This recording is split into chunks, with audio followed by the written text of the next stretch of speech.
Hello and welcome to Asian Insider. I'm Ravi, and my guest today is Dr. Henry Huiyao Wang, who is the founder and president of Center for China and Globalisation, which is a non-government think tank based in Beijing. Our topic today is the attempt being made by China and India to put aside the bad blood of recent years and try to fashion a new relationship. I had the privilege of having known Dr. Wang for some years and have always found him to be a voice of reason. And this conversation is recorded 2 days after India's Prime Minister, Mr. Modi, left China after a summit meeting with President Xi Jinping.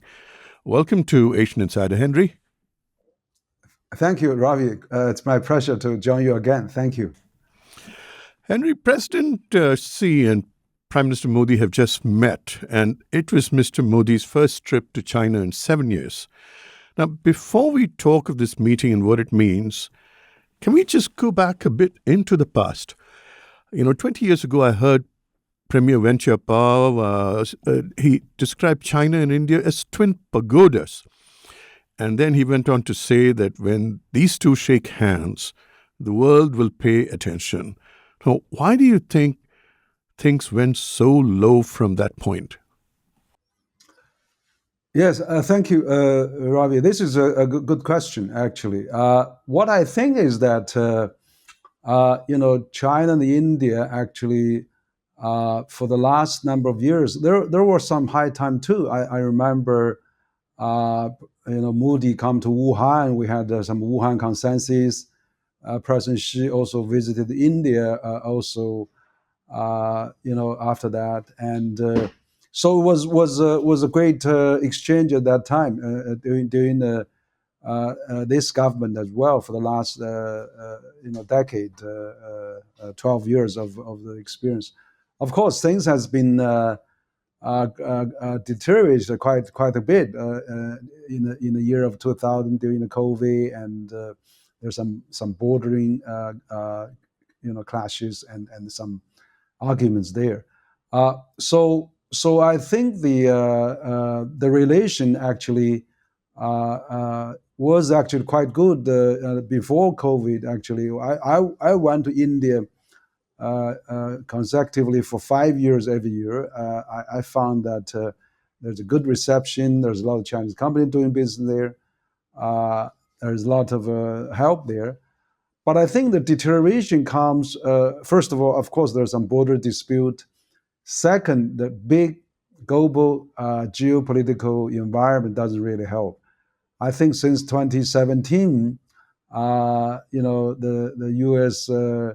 has placed China as in its strategic report, right? As a strategic rivalry, even before Russia, and so I think the global geopolitical relation, soured quite a bit, and then subsequently EU also placed China as a rivalry, and then so that getting into the Biden administration. I mean, the Quad was proposed during the Trump administration, and Biden administration also intensified that, and then given there's some bordering disputes or some clashes there. So that's why I think we come to a very low point.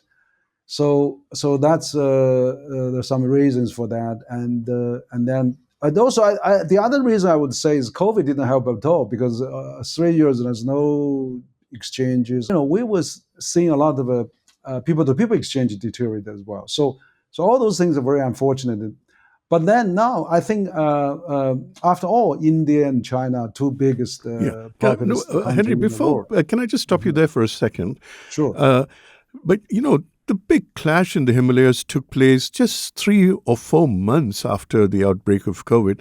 So am I correct in understanding from what your remarks that essentially the Chinese sense that India was possibly willing to participate in efforts to corral China through mechanisms like the Quad played a huge part in the poor relationship, in that relationship souring so badly? Well, it's certainly probably the whole geopolitical situation deteriorated. I mean, there's a Quad has been proposed before the clashes. I think 2017, as I said, there is already U.S. has been trying to push the Quad, and 2019 that is already also been proposed, and then of course 2020 we see that is already forming that. So that certainly doesn't help because China felt okay. India now is part of this Quad. That China has a very tense relation with Japan, and Australia was also during the COVID, before COVID, also deteriorated quite a bit. There's a lot of negative sentiment coming out of Australia. So Indian joins part of that. Quite several countries negative sentiment China to further put pressure on China. So I think that probably has some thing to stimulating these clashes and response from China too. So I wouldn't say it was a good time. So, but now you see, when Prime Minister Putin now come to Beijing again, things are starting to look friendly, good. So I think the overall situation has a lot of role to play. COVID has a lot to play.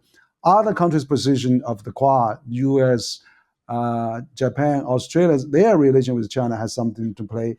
So those leads to those bad feelings between China and India.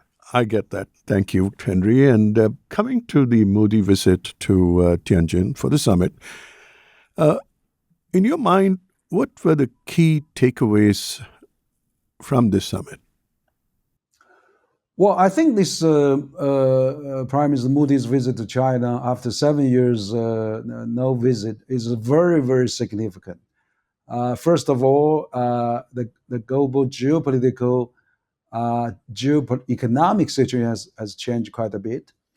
India felt also somewhat betrayed, probably by the U.S. or even by Quad, because India was hit very hard with this 50% tariff increase, because India is a very proud nation, a very proud country, and long civilization, and not seeking any alliance. So it was always a champion of a long alliance movement. I mean, I remember I was talking to Indian official back then, even they joined the Quad. They told me, okay, that was an economic purpose, was not really for any security military purpose, but it turned out more security military than economic after Biden administration. So I think now they got certainly realized, India should maintain its own position. It should not join any camps to contain any parties.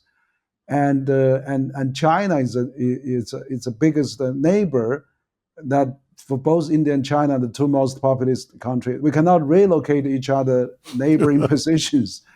And so, we have to get along. So I think this decision, Chinese Foreign Minister Wang visited Delhi the last month, and also they reached a 10-point consensus. That's right. I was going to ask you about that in a second, but can I just ask for your own observations? In that first meeting between Mr. Xi and Mr. Modi, they didn't seem to be particularly warm, but there seemed to be a bit more warmth when they met as a group.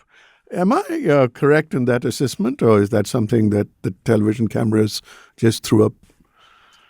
Well, I don't feel like that. I found they were quite warm, and of course, while they're casually walking along and taking photos, they may shake hands. But when they sit down to have a formal talk, I think they're pretty formal. I mean, that's the style they have with every country. And I see. But you just see the message there. I mean, they both declare we're not rivalry. That's so insignificant. U.S. declared China as a rivalry. China didn't declare U.S. as a rivalry. EU declared China as a rivalry. China didn't declare EU as. But both India and China said, no, President Xi and President Modi said, we're not rivalry. I think that means a lot. That's so significant. When 2.8 billion people, when 35% of global population When their leaders say we're not rivalry, that's a very powerful message they're sending at this meeting. So Absolutely. furthermore, they have a lot of other good things to talk about. Absolutely. You were talking about Mr. Wang Yi's visit to New Delhi and his meeting with the Indian National Security Advisor, Mr. Doval, just before that summit. There was some talk of an early harvest on the border. What does that mean, Henry? Well, I think there's certainly, I think for the border issue, first of all, you need, good atmosphere, good cordial environment, and certainly China, India reaching that. And then also the top leaders should friendly meet, and they met on that. And then they shake hands, and then they are smiling to each other. So that picture was 1,000 words sent both to massive population to both China and India. So that's also as in China, I always emphasize the head of state diplomacy. So if the heads of state met, then they trickle down all the bureaucratic system, and then including military, defense, security people as well. So then they'll say, okay, we're going to find a way to fulfill top leaders' consensus. If we are not rivalry, why can't we overcome those minor issues? And also, they said that they have much more important issues to talk about, collaboration in many fronts. So I would think now they have in this 10-point consensus they will designate their military channels, their commander channels will continue to talk. They will maintain status quo. I was also amazed that since 1962 until recent few years, they maintained relatively peace for 50, 60 years. They haven't got any big major clashes or anybody died. Why can't they just maintain that? So I would think, now with all those goodwill at top, so the system will try to find a way to compromise and accommodate each other. And also, of course, the populism on both sides will decline somewhat on those issues, and that will give less pressure to the politicians to be really act tough, and also for the military to act tough. So my view of that, if they start in talking, which is very important, directly between the border commanders, I'm sure they could find a way to accommodate and find a way to stabilize. Right. Do you think the two sides are ready for the give and take, the mutual adjustments that would be required for a true border solution? Or is that too early to talk about it? Well, I think the border issue, they're great. They're going to talk and how to solve that. I mean, certainly there is quite a bit of issue which is long historically been discussed and talked there. But let's solve it bit by bit. But if we really can't solve all of them, let's put it on hold. I mean, like Deng Xiaoping said, we'll leave to the next generations. We don't worse that for a fight. No, I don't think that we should fight for that. So also, furthermore, when there's more big economic integration and intertwined, and there's more people-to-people exchange, flights, people travel, tourism, student exchange. I mean, the goodwill people exchange will really be so large and expansive. So that we really, diluted those tensions. So I hope that we can solve some of that. I don't expect we solve them all easily and completely in a short period of time, but let's at least hope that, because after all, those icy, remote, mountain areas, I don't think it's really worth a lot of attention, whether who has a bit more or less. But let's really put more emphasis on the people-to-people exchange and to bilateral relations. Now, sitting in Beijing, how do you view the current difficulties in the U.S.-India relationship, Henry? Does it in some ways suggest that, whatever you might have feared about India turning one way or the other, at the end of the day, it does follow an independent foreign policy and that it's nobody's quisling? Yes, That's right. I think what this past several months has shown that India has really fallen back to its original position, is non-aligned and strategic independent, has its own autonomy to do things they like. You know, if they trade with Russia or other with China with other countries, shouldn't be viewed too geopolitically and should not be punished.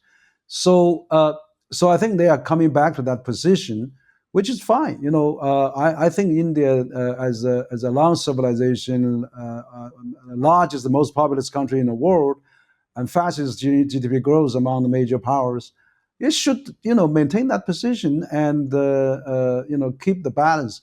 So I don't expect Indian relation with U.S. will totally deteriorate, but I think you come to a rightful position, and same for China. So, but I do think, you know, China and India are really close neighbors, and there's a Chinese saying that a distance relative is less important than a close neighbor. So or close neighbor is far valuable and then distant relative. So I think that is really the meaning of that re-emphasize, refocus this important bilateral relations. So if we can really handle well this bilateral relation, if the 2.8 billion people can join hands together, that really means a big contribution to the stability of the Asia, but more than that, the whole Yep, the world as large. absolutely, Henry. Mhm. I'm completely with you there.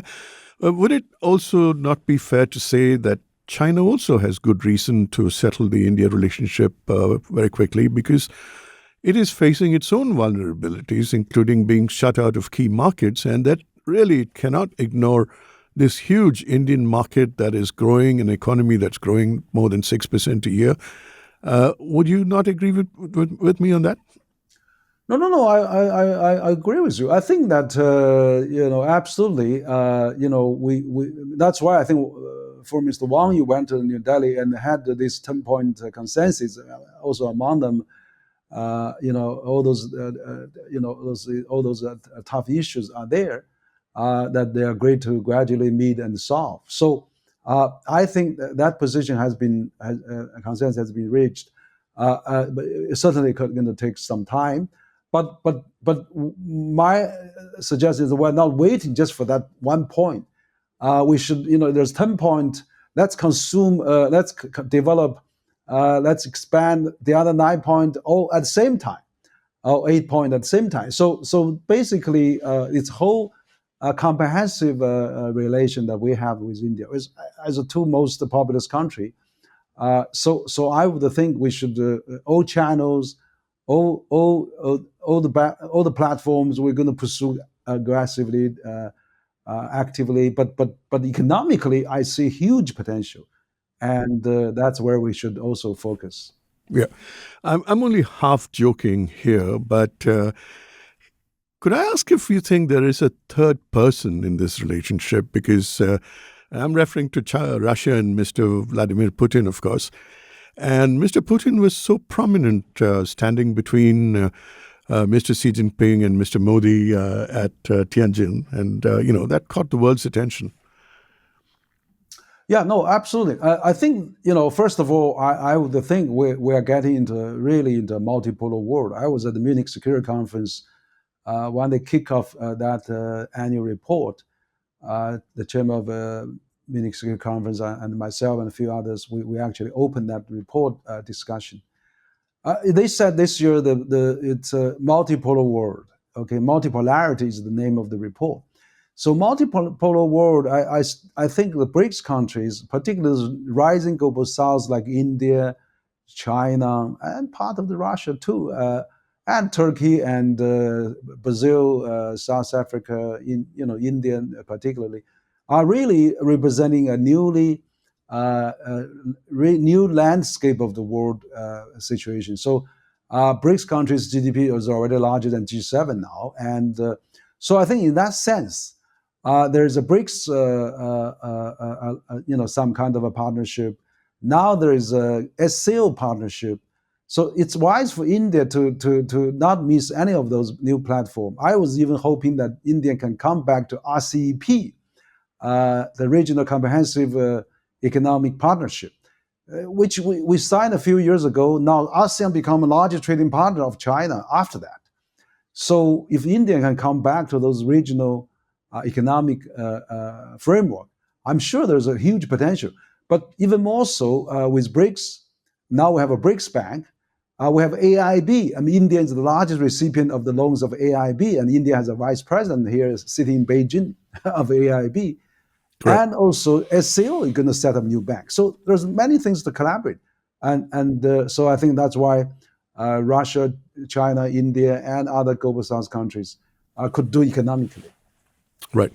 I just wrote a column that was published this morning, Henry, and of course I touched upon the border, which we discussed just now. But one of the points I made was that India initially was not reflexively against the BRI, the Belt and Road Initiative of President Xi, but they got their backs up after China named it the China-Pakistan Economic Corridor, that important the project, the BRI project running through disputed territory.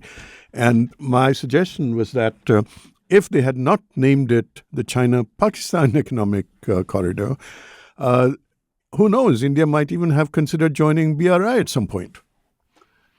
Yeah, no, that's really amazing. This time I was also surprised to see Prime Minister Modi and Pakistan Prime Minister at the same table as SAO in Tianjin. So at first, even mere the presence of two leaders, which is fighting recently, can sit at the same table, and China is hosting that table, is enormous.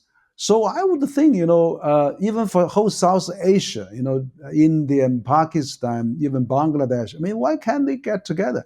And China could be a mediator, a facilitator, like China did for Saudis and Iranians. So if China can provide a guarantee for some of those disputes between Pakistan and India, and China certainly has a lot of influence on Pakistan, and we can work with India on those new initiatives. India has proposed also India, Middle East, European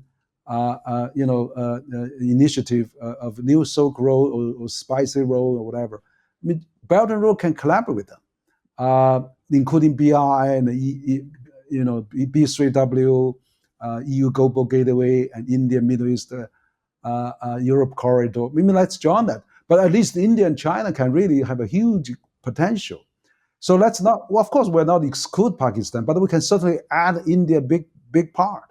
A major part, and Indian infrastructure probably many years behind China, and China can help enormously boost that the whole infrastructure, and digital and everything, and the green. Perhaps, Henry, the trick to do that is to rename the China-Pakistan Economic Corridor as the China-South Asia Economic Corridor, and maybe that'll ease Indian sensitivities quite a bit. I think there's the name-wise is always something interesting to talk about. I mean, certainly that's not the substance. Substance is that China increased in collaboration with both India and Pakistan if we have a good relation.